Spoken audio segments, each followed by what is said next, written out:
দলীয় কর্মীদেরকে আমরা সংযত থাকার জন্য অনুরোধ রেখেছি যে যারা দোষী তাদেরকে নিশ্চয়ই ছাড়া হবে না। আমি তো বললামই, গতকালকে আমাদের মাননীয় মুখ্যমন্ত্রী পৌরোহিত্যে একটা উচ্চ পর্যায়ের বৈঠক সেখানে সংগঠিত হয়েছে।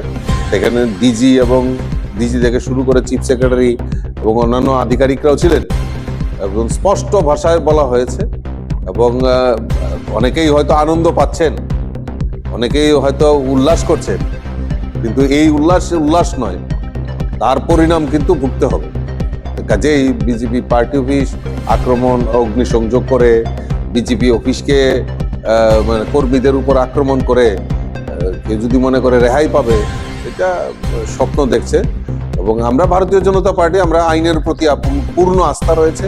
বিভিন্ন জায়গায় মামলা করেছি, বিভিন্ন জায়গায় আমরা আমাদের পুলিশের আধিকারিক, সিভিল অ্যাডমিনিস্ট্রেশন, তাদের কাছে আমরা জানিয়েছি।